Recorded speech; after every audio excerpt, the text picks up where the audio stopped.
नमस्कार दोस्तों, इस वीडियो में हम डिस्कस करेंगे कि कोएकोरल D3 500 टैबलेट का उपयोग किन कंडीशंस में किया जाता है, कोएकोरल D3 500 टैबलेट को कैसे लेना चाहिए और कोएकोरल D3 टैबलेट की वजह से क्या साइड इफेक्ट्स हो सकते हैं। और यह भी डिस्कस करेंगे कि कोएकोरल D3 टैबलेट को लेते समय क्या क्या सावधानियां रखनी चाहिए और किन व्यक्तियों के लिए कोएकोरल D3 टैबलेट को लेना जरूरी होता है और किन व्यक्तियों में कैल्शियम की कमी होने का जोखिम अधिक होता है। हमारे शरीर में दांतों और हड्डियों को मजबूत बनाए रखने के लिए कैल्शियम बेहद ही जरूरी होता है। हमारे शरीर का 99% कैल्शियम हमारे शरीर की हड्डियों और दांतों में स्टोर होता है और बचा हुआ 1% हमारे ब्लड में होता है। जब हमारे ब्लड में कैल्शियम की कमी हो जाती है तब हमारा शरीर हड्डियों और दांतों से कैल्शियम लेने लग जाता है, जिसकी वजह से धीरे धीरे हड्डियां और दांत कमजोर होने लग जाते हैं। हड्डियां कमजोर होने की वजह से हड्डियों में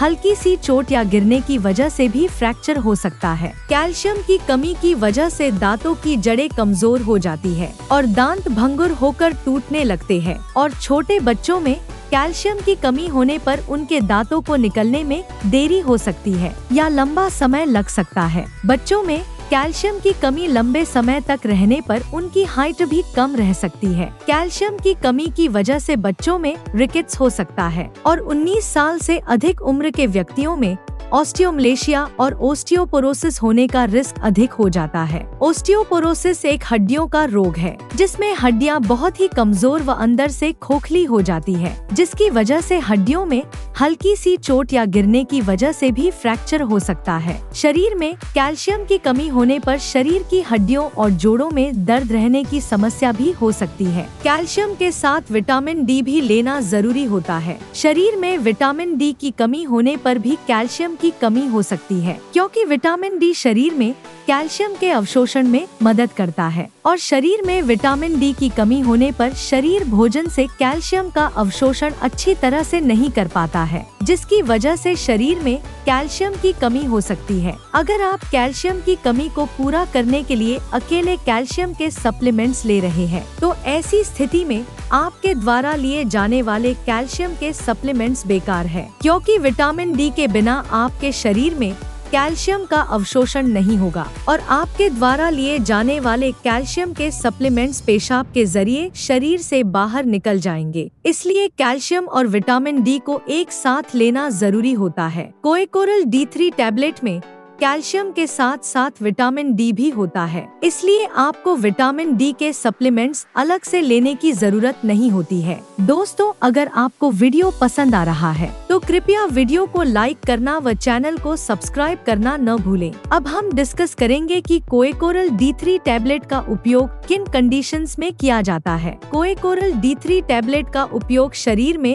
कैल्शियम की कमी होने पर, हड्डियों में फ्रैक्चर होने पर, रूमेटॉइड अर्थराइटिस और ऑस्टियोआर्थराइटिस होने पर, शरीर के जोड़ों, हड्डियों व मांसपेशियों में दर्द होने पर, न्यूरोपैथिक दर्द होने पर यानी नसों का दर्द होने पर, डायबिटिक न्यूरोपैथी होने पर, गर्भवती महिलाओं और स्तनपान करा रही महिलाओं के लिए ऑस्टियोपोरोसिस होने पर, ऑस्टियोमलेशिया या रिकेट्स होने पर, शरीर में न्यूट्रिशन की कमी होने पर, शरीर में दांतों, जोड़ों और हड्डियों को स्वस्थ बनाए रखने के लिए, और जो व्यक्ति मिर्गी या दौरों की दवाइयाँ ले रहे हैं जैसे फेनोबारबिटल फेनिटोइन, उन व्यक्तियों को भी डॉक्टर कोएकोरल D3 टैबलेट को लेने की सलाह दे सकता है। अब हम डिस्कस करेंगे कि किन व्यक्तियों में कैल्शियम की कमी होने का जोखिम अधिक होता है और किन व्यक्तियों को कोएकोरल D3 टैबलेट को लेने की जरूरत पड़ सकती है। जो व्यक्ति शुद्ध शाकाहारी डाइट लेते हैं और दूध, दही जैसे डेयरी प्रोडक्ट्स का सेवन बहुत कम मात्रा में करते हैं, ऐसे व्यक्तियों में कैल्शियम की कमी होने का जोखिम अधिक होता है। इसलिए ऐसे व्यक्तियों को कोएकोरल D3 टैबलेट को लेने की जरूरत पड़ सकती है। महिलाओं में मेनोपॉज के बाद एस्ट्रोजन हार्मोन का प्रोडक्शन कम हो जाता है, जिसकी वजह से महिलाओं में मेनोपॉज के बाद कैल्शियम की कमी बहुत जल्दी होती है और ऑस्टियोपोरोसिस होने का रिस्क भी अधिक हो जाता है। इसलिए कैल्शियम की कमी को पूरा करने के लिए और ऑस्टियोपोरोसिस से बचने के लिए डॉक्टर मेनोपॉज के बाद महिलाओं को भी कोएकोरल D3 टैबलेट को लेने की सलाह दे सकते हैं। अगर आप ज्यादा मात्रा में प्रोटीन या नमक का सेवन करते हैं तो आपके शरीर में कैल्शियम की कमी हो सकती है, क्योंकि प्रोटीन और नमक का सेवन अधिक मात्रा में करने से शरीर से कैल्शियम ज्यादा मात्रा में बाहर निकलता है। अगर आपने स्टेरॉयड दवाओं का सेवन लंबे समय तक किया है या कर रहे हैं, तो आपका डॉक्टर कोएकोरल D3 टैबलेट को लेने की सलाह दे सकता है, क्योंकि स्टेरॉयड दवाओं का लंबे समय तक सेवन करने से ऑस्टियोपोरोसिस हो सकता है। इसलिए ऑस्टियोपोरोसिस होने के रिस्क को कम करने के लिए भी डॉक्टर कोएकोरल D3 टैबलेट को लेने की सलाह दे सकता है। इसके अलावा किडनी फेलियर होने पर भी शरीर में कैल्शियम की कमी बहुत जल्दी होती है। जिन व्यक्तियों को लैक्टोज इंटॉलरेंस की समस्या है, उन व्यक्तियों में भी कैल्शियम की कमी हो सकती है। लैक्टोज इंटॉलरेंस की समस्या होने पर व्यक्ति दूध को अच्छी तरह से पचा नहीं पाता है, जिसकी वजह से भी शरीर में कैल्शियम की कमी हो सकती है। अगर किसी व्यक्ति को दूध को पीने के बाद पेट में दर्द, पेट में गैस, पेट में भारीपन, दस्त या स्टूल के अंदर फैट आती है, तो ये लक्षण लैक्टोज इंटॉलरेंस के हो सकते हैं। अब हम डिस्कस करेंगे कि कोएकोरल D3 टैबलेट को कैसे लेना रिकमेंडेड होता है। कोएकोरल D3 टैबलेट को खाना खाने के बाद लेना रिकमेंडेड होता है। कोएकोरल D3 टैबलेट को आप हल्के गर्म दूध या हल्के गर्म पानी के साथ ले सकते हैं। आमतौर पर 18 साल से अधिक उम्र के ज्यादातर व्यक्तियों को डॉक्टर कोएकोरल D3 टैबलेट को दिन में एक ही बार लेने की सलाह देते हैं। कोएकोरल D3 टैबलेट की डोज उम्र, शरीर के वजन और बीमारी की गंभीरता के आधार पर कुछ व्यक्तियों में इससे अलग भी हो सकती है। इसलिए आपको कोएकोरल D3 टैबलेट को आपके डॉक्टर द्वारा बताई गई डोज में ही लेना चाहिए। कोएकोरल D3 टैबलेट को कितने समय तक लेना चाहिए, यह उम्र और बीमारी की गंभीरता के आधार पर सभी व्यक्तियों में अलग अलग हो सकता है। इसलिए कोएकोरल D3 टैबलेट को डॉक्टर की सलाह के बिना ज्यादा लंबे समय तक नहीं लेना चाहिए। दूध में कैल्शियम भरपूर मात्रा में पाया जाता है और दूध से बने उत्पाद जैसे पनीर और दही में भी कैल्शियम अधिक मात्रा में पाया जाता है। इसलिए अगर आप अपने शरीर की कैल्शियम की कमी को प्राकृतिक खाद्य पदार्थों से पूरा करना चाहते हैं, तो आपको इनका सेवन पर्याप्त मात्रा में करना चाहिए। 1 लीटर दूध में लगभग 1300 mg कैल्शियम होता है। अगर कोई व्यक्ति या बच्चा प्रतिदिन 1 लीटर दूध को 2 भागों में बांटकर सुबह शाम पी लेता है, तो उसमें कैल्शियम की कमी नहीं होती है। इसके अलावा मूंग दाल,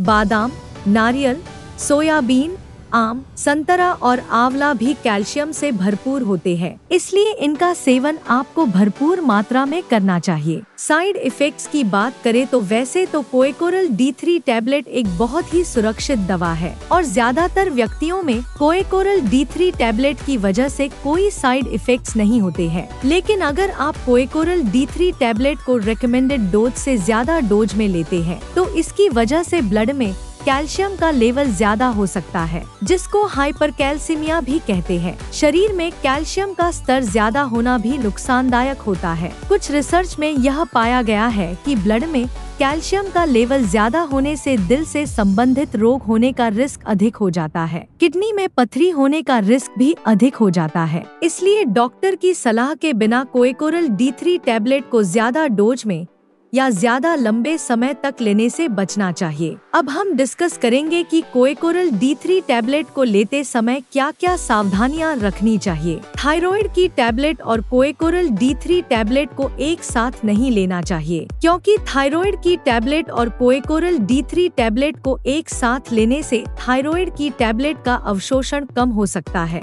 जिसकी वजह से थायराइड की टैबलेट की प्रभावशीलता कम हो सकती है। अगर आप थायराइड की टैबलेट को लेते हैं, तो आपको थायराइड की टैबलेट और कोएकोरल D3 टैबलेट में 8 से लेकर 10 घंटे का गैप रखना चाहिए। किडनी की कोई समस्या होने पर और किडनी में पथरी होने पर कोएकोरल D3 टैबलेट को डॉक्टर की सलाह के बिना नहीं लेना चाहिए। आपको कोएकोरल D3 टैबलेट को लेते समय आयरन के सप्लीमेंट लेने से बचना चाहिए, क्योंकि कैल्शियम के साथ आयरन के सप्लीमेंट लेने से कैल्शियम शरीर में आयरन के अवशोषण को रोक सकता है। वीडियो को देखने के लिए आपका धन्यवाद। अगर आपको वीडियो पसंद आया तो प्लीज वीडियो को लाइक कर देना, चैनल को सब्सक्राइब कर लेना, और अगर आपका कोएकोरल D3 टैबलेट से संबंधित कोई प्रश्न है तो आप कमेंट करके पूछ सकते हैं।